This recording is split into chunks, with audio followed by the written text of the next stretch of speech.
recording of this meeting. And yes, without further ado, I'll move on to turn it over to our colleague Dennis Wendland from Fireware Foundation, who will share the application materials and the sample use case that he's prepared. So I'll stop sharing my screen and turn it over to Dennis.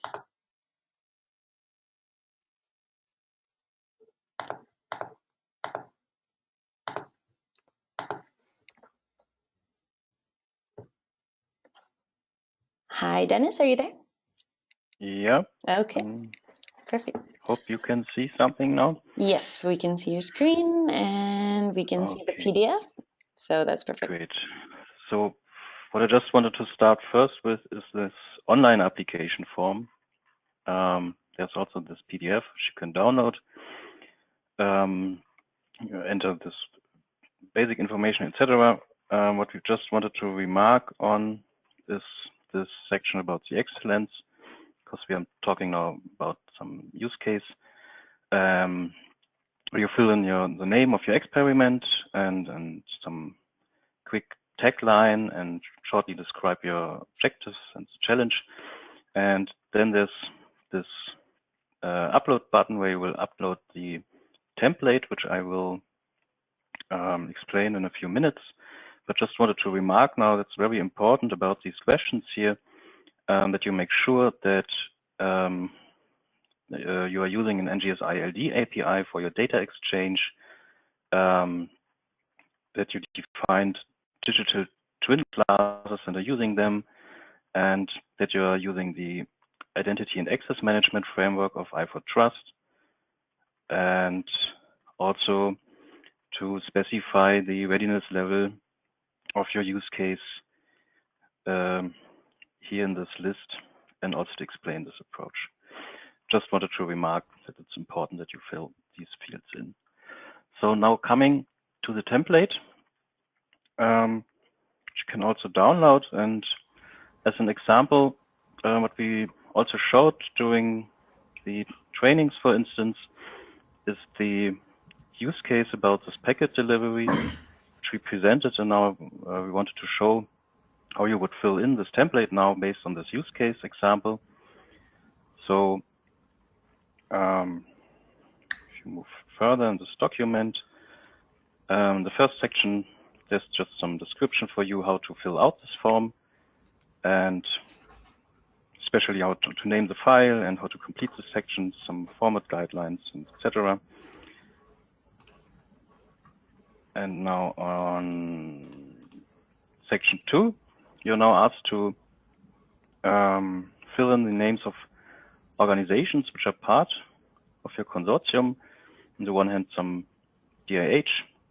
So we just put some pictures, organizations here now for this use case, where you enter the Digital Innovation Hub, and also the involved companies.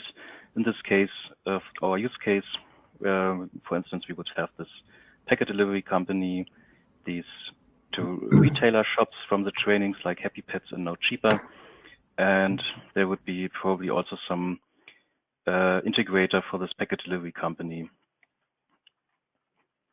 So then just asked for is a description of your challenge. I don't ask you now to read all of this text, but I think we will provide this document also afterwards somewhere.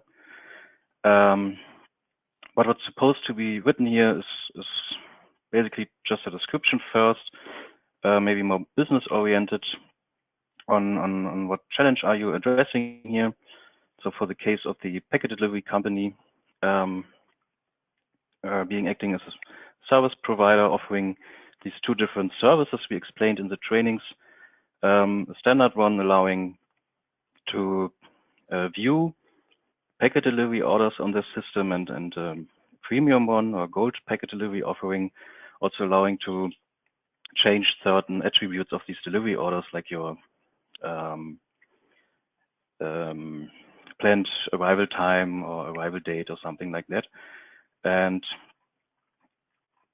by this, giving the retailers the option either to offer premium service also to their customers, or being as cheap as possible and only providing these standard offerings. And therefore, these different offerings will have different price tags. Then on the next section, 4, there's supposed to be a description of the participants and their roles in this use case. For this packet delivery use case, it's basically the service provider, this packet delivery company, which we call now We Deliver, and these 2 retailer shops, No Cheaper and Happy Pets.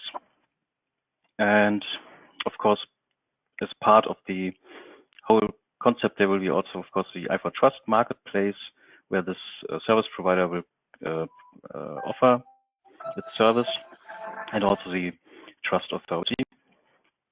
And now there just follows now also a description, again, a detailed description about the different participants. For instance, now this packet delivery company offering these 2 types of their services for the packet delivery.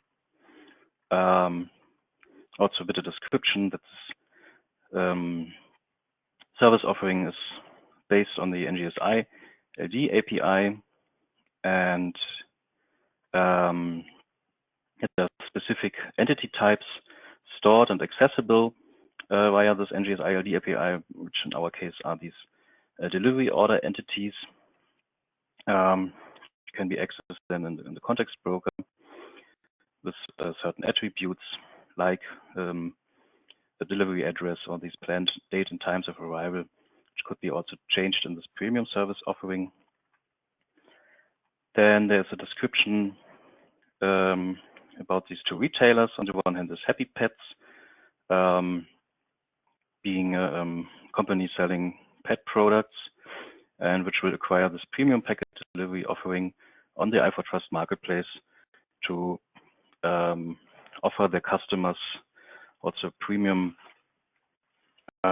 experience about shopping and changing their delivery orders.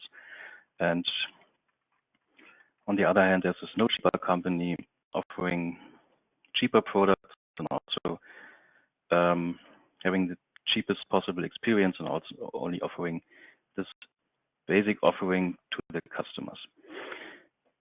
Then in the 5th section, it's asked about the architecture of your experiment. So also shown this figure. You might have already seen this also in the trainings. And there it's displaying the different components deployed in the architecture within the different environments of the different participants here, this packet delivery company, a service provider, and the different 2 shop retailers. And especially pointing out then in the text that, I think it's also written here in the text, that you should show, okay, how you're using context broker technology, and also where components for the identity and access management are deployed. In this case, context broker would be part of the service provider environment. Then there are different identity providers, the different environments, which are each of them keyword instances. As PEP, proxy, and PDB. PDB, you would have the API umbrella protecting the access to this context broker, and in collaboration with the authorization registry following Eyeshare standards, which is storing the different policies on the one hand on the provider side, and also on the consuming organizations side to store the users' policies in their registry.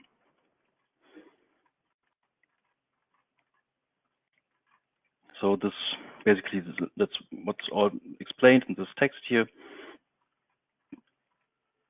So I'm coming to the next section that's asked about the different classes of twins you've identified in your experiment. In our case, simply this entity of delivery orders, giving a short description about the different attributes of these delivery orders. In this case, it's not part of the smart data model, but if you're using classes of the smart data model would put a yes here, of course. And you might even use even more entity types, then would extend this table for your different entities. Then there are some additional questions. On the one hand, about the monetization part of your data. In this use case, as I said, there are two types of offerings. The basic one, which will be offered for free, which is only allowing the read access on these entities and attributes. And there's this premium offering, which, for instance, would be now offered on the marketplace at a cost of 500 euros on a monthly basis. And this offering then would also allow this premium service to change certain attributes of the delivery orders. Then you should also mark whether you're using third-party data. In our case, it's not, but if yes, then you should also describe it here. And if your classes are available at smart data models, you should also mark it here.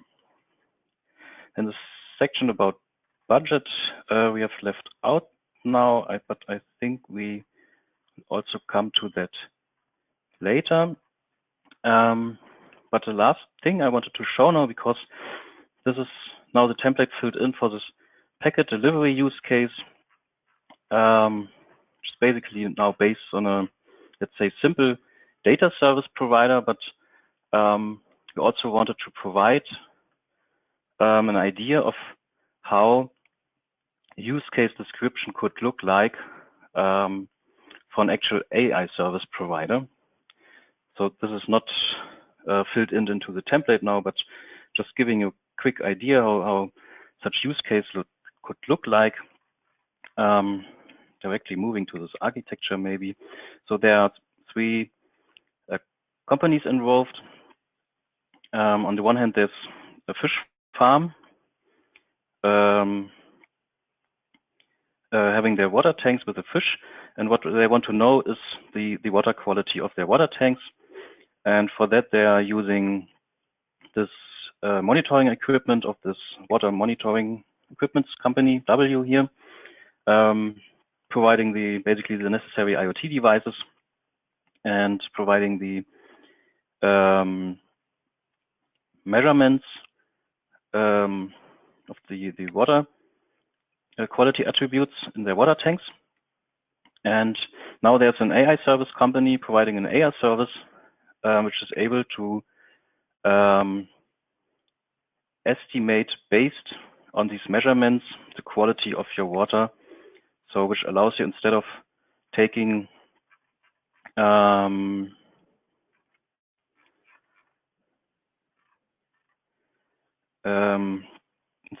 water samples and sending it to a laboratory for analysis and so on, which costs time and money, it predicts automatically from these measurements the water quality.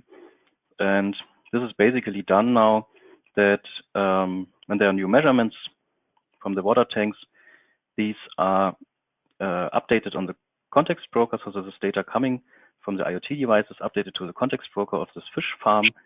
And now there would be a subscription of the context broker of the AI service company. And by that being notified now for changes to the water quality measurements here, this request would also go to the identity and access management components, and then notifying this context broker, which would then trigger the machine learning algorithms calculating the predictions for the water quality, and then updating these on the context broker on the AI service company side. And now there's another subscription from this context broker of the fish farm F. And by that being notified now when there are new water quality estimates, then notifications are sent to the context broker of the fish farm, also going through identity and access management components here. And then, for instance, such water quality data could be then, for instance, displayed on some dashboard application or something similar. So it's basically just to show also within i4Trust how such use case could look like when using AI technology and being an AI service provider, and on the other hand having this data provider being the fish farm F. And I think probably this document will be also shared somewhere, but this is basically a description here of what I've just told now about this diagram. Okay, that's basically what I wanted to show now. I don't know now whether you wanted to continue with the budget calculations now, because I skipped that part of the template. Hi, Dennis. How do we continue? We have a few questions, actually, if you wouldn't mind that we start with some of those questions and then we jump into the budget preparation. Okay, sure. So we have a question that we mentioned challenge and use cases. Should the consortium propose in one challenge, including several use cases? Or a challenge is the equivalent of a use case? Yeah, so if I may. Yes, hi, Rajiv. Hi. And yeah, Dennis, feel free to add if that is the case. So I think there is no one-to-one relation between a challenge and a use case. One challenge could actually be solved using multiple use cases and vice versa as well. Like one use case could actually address quite a few challenges. So the idea is, of course, under this project, what we look for is we want to break data silos and enable data sharing. And we provide you with these building blocks, which you can readily use to, overcome the challenges, or basically challenges in the form that what business challenge do you have today, and how can data sharing solve that? And it could be more than one challenge that you are solving this project, and whatever use cases you need to support because of that, you need to list them down as specific steps, because a use case is, I think, very closely related to a challenge in that sense. So yeah, I hope I'm able to answer your question, Emmanuel. Thank you, Rajiv. Rosa, perhaps you can help with the question of Panos. The DIH need to be a legal entity. Some DIH are hosted by research organizations. Is it possible for them to participate, even if they're not a legal entity? Yeah, sure. Thank you. Yeah, we know that each DIH is different, and not all of them are legal constituted. But we have two main requirements to be the DIH be eligible for the open call. First, the DIH has to be validated in the S3 catalog at the moment that we have to start the legal check of the entities, just at the end of the selection phase. And two, one of the entity who represent the DIH is the one that have to have a legal entity, so must be able to sign an agreement with us.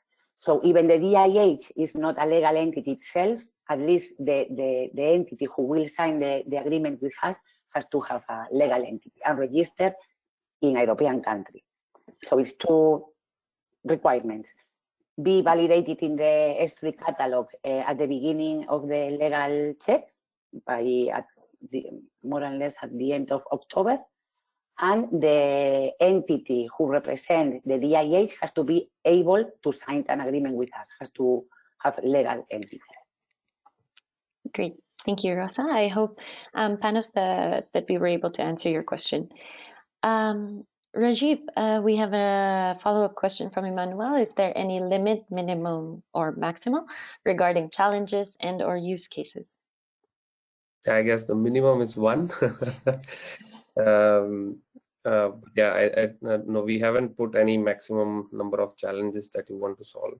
Of course, more the merrier, but it should be something realistic that you can achieve within the duration of the project, and it should be related, I mean, with the particular goal in the mind that you want to enable. You need to have some kind, you need to show what benefit it would bring to the SME, not only for that SME which are involved, but also how the same solution can apply to, you know, other SMEs in the same sector or same who are facing the same challenge, or even the SMEs who are involved, how will they make sure that what they are implementing will also be utilized in future in a sustainable manner. So more from that perspective is what I think is more appropriate in that sense. For that, the number doesn't matter. It's the content that matters more. Thank you, Rajiv. And while I have you unmuted, we had another question that came in through menti.com earlier, which was the call document mentions the Eyeshare satellite, but where can we find info on the Eyeshare satellite or Confluence? I'm not sure who asked this, unfortunately, but if you could provide some insight on the Eyeshare satellite. Sure. So I'll share some links and about the Eyeshare specifications. There is the developer portal and the scheme specifications where you will find that. Currently, as most of you know, that the new version or the backend of the Eyeshare satellite is expected to be released by end of September. So currently in the documentation, it's referred to as scheme owner, but that will be updated in the due course to reflect with the proper name as satellite. Great. So we do have a few more questions that are coming in, but we do have one more presentation about the budget preparation. So I think we'll try to move to that first, and then we'll address all of your questions. So please do keep them coming in, and we'll try our best to answer all the questions. While Rosa is setting up her presentation for the budget preparation. We would like to let you know that we will have a post in the community where we will share again the YouTube link where you can see the recording of this event and all the other resources, the template of the description that Dennis presented. If you have not yet seen it, the guide for applicants, which shows all the ways that we will evaluate your application and more, and also the link to the training slides and training presentations that we did that have more details as well about the building blocks and other aspects about i4Trust. So I'll turn it over to Rosa, but please feel free to keep sending in your questions. Rosa? Hi, can you see my screen? Yes, perfect. Okay. Thank you. I will give you some description of the budget estimation that you are asked to provide. The budget estimation template is in the same template that Denise was talking now. It's the experiment description template. That is this word that you have to fill out with all the information regarding the experiment. And the last section of this template is the budget. So first of all, I want to remind you that the grant available for the implementation of the experiment has some limitations, and the grant available will depend on the number of members of the consortium who is applying. So the funding is arranged between 72,000 euros till 120 euros for the consortium that are composed for one DIH at 6 or more SMAs. So this is the maximum that each consortium can receive to implement the experiment. There is another limitation, and the grants can be distributed between the members of the consortium as is more coherent with the implementation of the programs. Each SMA or each partner has different roles and will have different implications or different effort to implement the experiment. So it's up to them, it's up to the consortium to distribute the funding between them. But there are one limitation, and it's for the DIH. The maximum grant that DIH can receive is up to 80,000 key. So this is the only one. Which costs are eligible? Basically, all the costs that are related to the implementation of the experiment. You will receive the experiment that will be selected to be part of the mentoring program. Will receive the funding as a lump sum in different trends that will be explained later, and all of them will be eligible if the costs are related with the implementation of the experiment. And other important thing is the costs have to be incurred during the mentoring program. So you will not ask to provide invoices or recipes or any kind of proof of the cost. You have to keep it in your records. I don't remember wrong, it's at least 5 years, because the European Commission can we ask for an audit.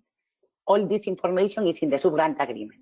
So you will receive the money as a lump sum. You don't need to provide the invoices, recipes, and so on, but you have to keep this documentation in your record in case the European Commission asks for an audit. The payments arrangement in case of your experiment will be selected to be part of the mentoring program is in 4 tranches, as you can see in this table. The dates are approximate, but more or less. No? The first tranche will be after the validation, the elaboration of the individual mentoring plan. So if your experiment is selected during the first month, when we allocate the mentors, you and the mentors or the pool of mentors assigned to your experiment, elaborate the individual mentoring plan. The individual mentoring plan is the roadmap to follow to implement the experiment. No, in this plan, all the deliverables, all the milestones, even the revision of the budget, because from the proposal to the individual mentoring plan can occur some changes, and these changes can affect the budget. So the first payment will be after the validation of the individual mentoring plan, more or less in the month 1, and the rest of the money will be paid at the end of each stage, and always after the validation of the deliverables or milestones that are included in the individual mentoring plan. And this is the tranche that it will receive. So what type of cost can the funding cover? There are these 4. First one is the personal cost, so all the cost related with the people in your entities that is involved in the experiment. Other costs that can be purchased. You need to buy or to rent consumables, whatever that the experiment needs for the implementation. Travel costs, this is very important because during the mentoring program, we will organize at least 3 hopefully physical events if the COVID restriction allows us. So you need to book some money for these travels to participate in these workshops. And subcontracting. Subcontracting is not more the zero cost, but in case some services are needed to the implementation of the experiment have to be provided by third parties, you also have this subcontracting topic to include this cost. The budget estimation, the table, as I said at the beginning, is in the description of experiment, the last section of description of experiment template. You can find this table. Here you can see is the minimum of the minimum members, the minimum consortium members to be eligible, that is 3 SMEs and 1 DIH, but you can add the row that you need if your experiment involves more SMEs. This is everything from my side. Just 2 important reminders, and you can find the application form and all related documents in our landing page, i4Trust-call.fundingbox.com. And important thing is the deadline for submission will be in September 6th. So we have only 2-3 weeks to prepare the presentation. All the information, for example, regarding the training program, that you can find a more detailed explanation of the use case that Denise was presenting before me, is in our YouTube channel, and in Eyeshare you can find all the presentations and also the presentation used during the training program in these links. We can provide you, you can join us in our community. In i4Trust community, we have a specific space for the open call help desk, where you can address all your questions through this space, or if you need to contact us privately, you can also do it through this email, opencall-help@i4trust.org. Thank you very much. I'm open for your questions, if any. Thank you, Rosa. We have one question regarding payment arrangement. Is there advanced payment? Because for instance, the European Space Agency is allowing currently 50% advance payment for SMEs, which is very helpful from a cash point of view. Unfortunately, not. The first payment is after the first month and after the validation of the individual mentoring plan. We cannot pay in advance, unfortunately.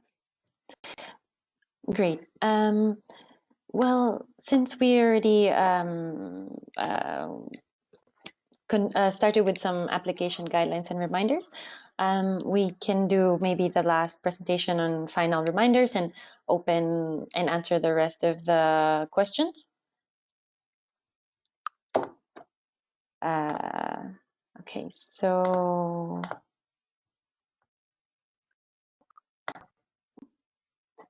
as Rosa mentioned, we are at the home stretch of our i4Trust Open Call. We have a couple of weeks to go, so for those of you who haven't visited our Open Call website, it is i4trust-open-call.fundingbox.com, and the deadline is September 6th. We would like to remind you that you can allow contributors to help you answer the application form. And as mentioned in the chat, we do have, as part of the website, of the Open Call website, we have the section called Relevant Documents, where you can find the template, which then is used to present his use case, as well as the guide for applicants and the application form. With regards to the subgrant agreement, we will let you know once that has been uploaded and is available. And as mentioned, this separate document, which is the description of the experiment, should be uploaded in the Excellence section. And yes, please don't forget that you do have the i4Trust community, and within the community, feel free to ask any questions that you, either technical questions, open call questions, and also to review the questions that have already been asked. This is the link, spaces.fundingbox.com/c/i4Trust. So it's free to join, and there's a lot of resources here. But yes, so we hope that you will join for the benefit of this 9-month customized mentoring program, which supports everything from implementation to discovering the i4Trust data space to legal, operational, technical, and business support, and of course the lump sum ranging from 72 to 120,000, as Rosa mentioned. So that's the last presentation that we have, and now we'll address the remaining questions that we have received. So when will the subgrant be uploaded? Maybe Rosa, this is for you. Yes, most likely by the end of this week. We are, but please take this draft, this template as a draft. I mean, slightly changes can occur, but we will try to upload by the end of this week for your reference. Great. Rosa, we received another question in the survey earlier. Could you explain the TRL or technology readiness levels from TRL 3 to 8? I think this question is more for Dennis or Rajiv. It's a technical question. Rajiv, Dennis, could you help me with this?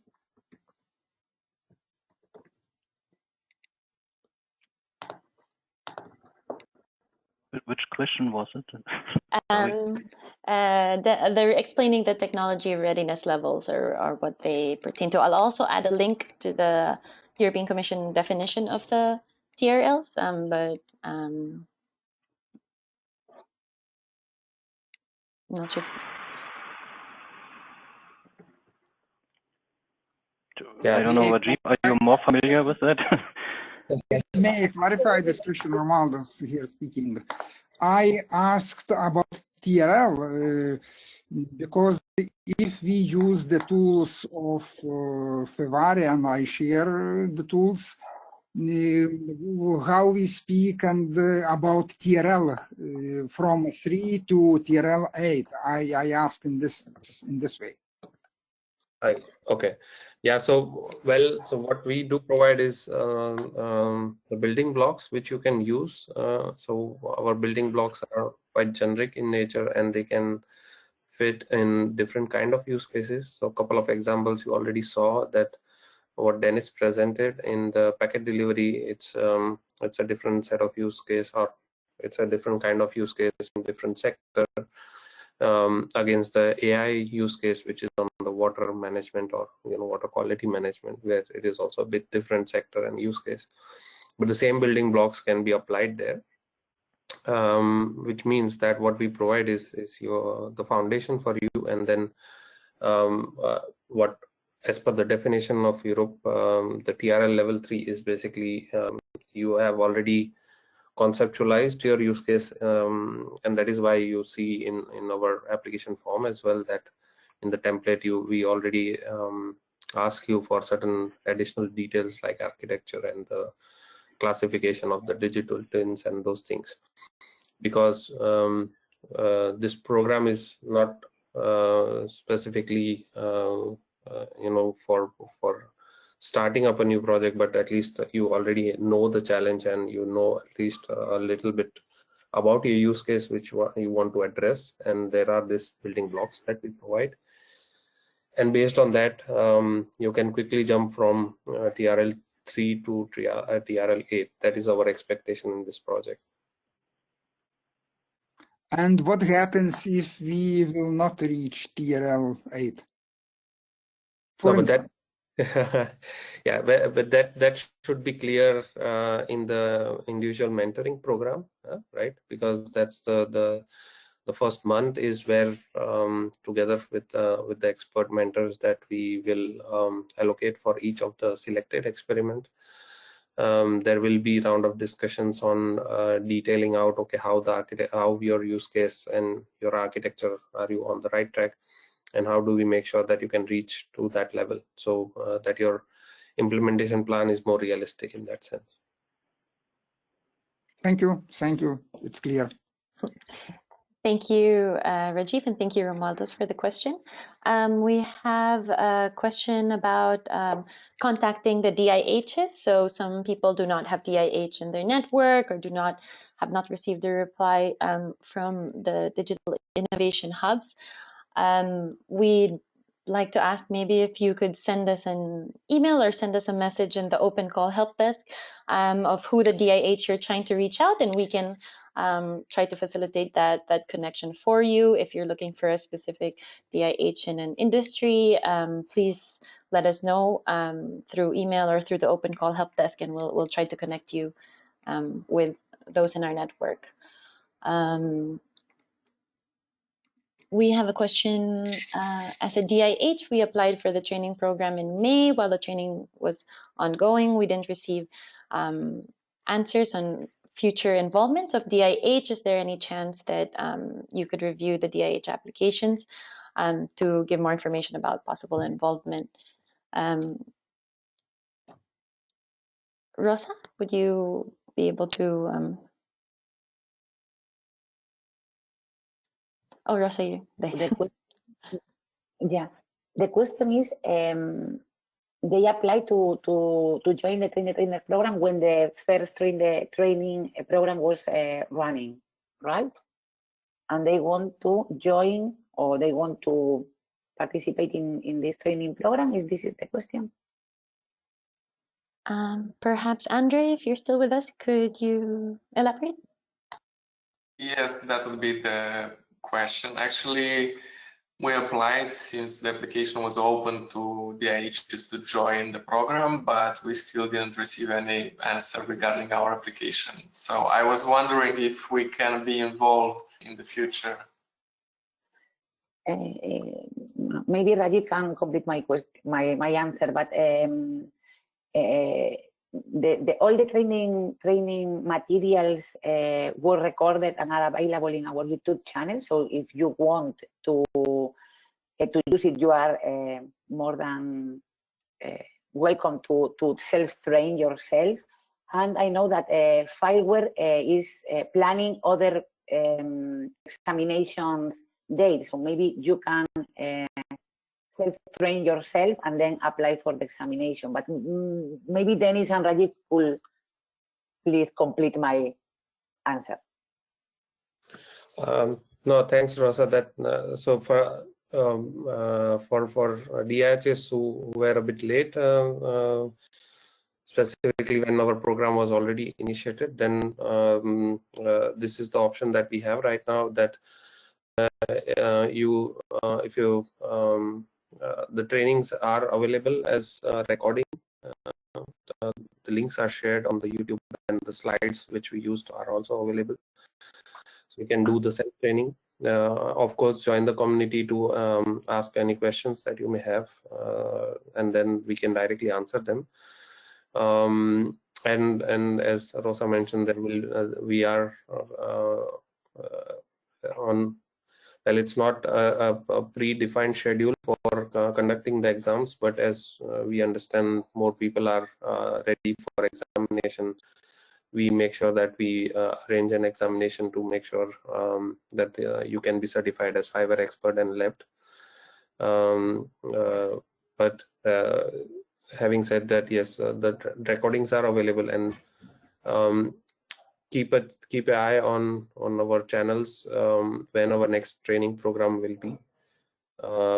Most likely there will be one more session at the end of this year somewhere, hopefully. But yeah, keep an eye. Depending on how many applications we receive, then we can accordingly consider it. I hope that answers. Yeah. Thanks, Rajiv and Rosa, and thanks, Andrea, as well for your question.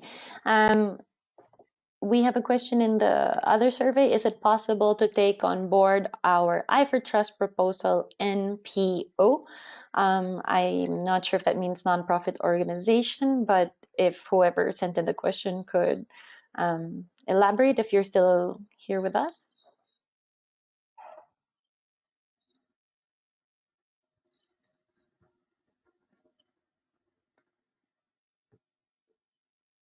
Yes, good morning. Emmanuel Mono is speaking. Hi, Manuel. I think I was the one asking the question through The Mentimeter, NPO? right? Yes, Yeah. exactly. Yeah, so NPO means non-profit organization. So I do know that we need to combine minimum 3 SMEs plus 1 DAH, but are we able as well to take on board non-profit organization, such as a standardization organization or any other NGO, NPO? And if yes, will they be paid as well or not?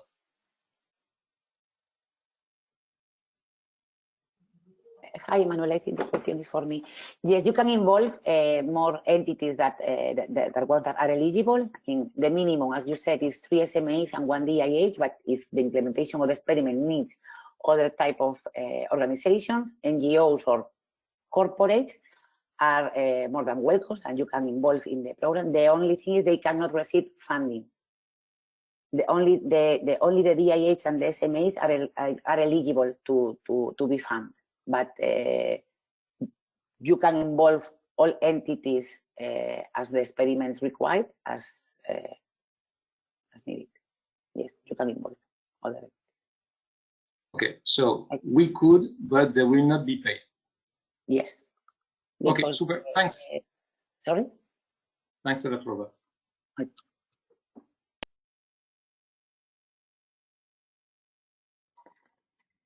Okay, so we've taken note of the requests to upload the packet delivery and the AI service use case.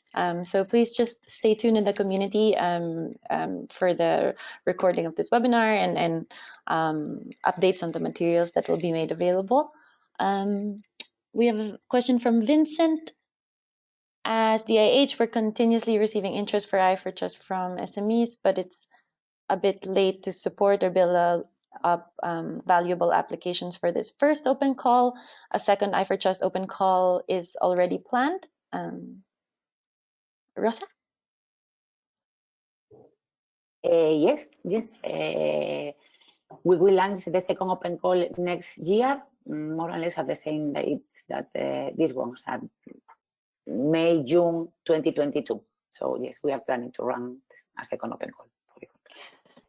That being said, Vincent, do let us know.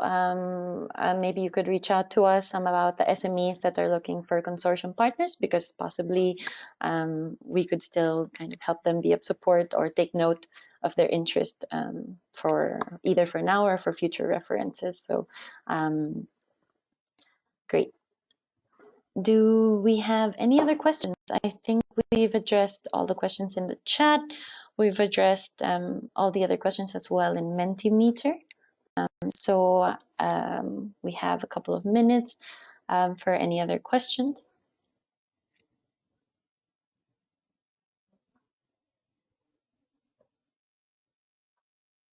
Great. And any other reminders from our speakers?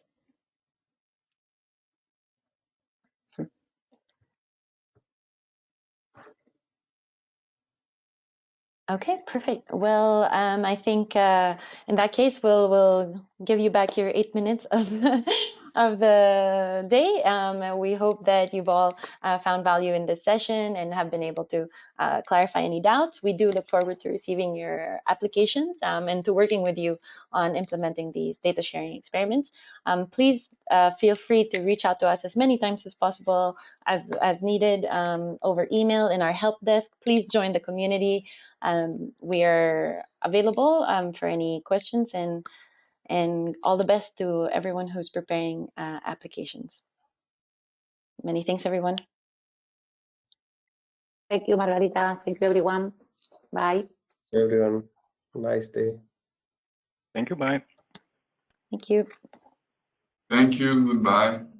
Thank you. Goodbye. Bye, Sandra.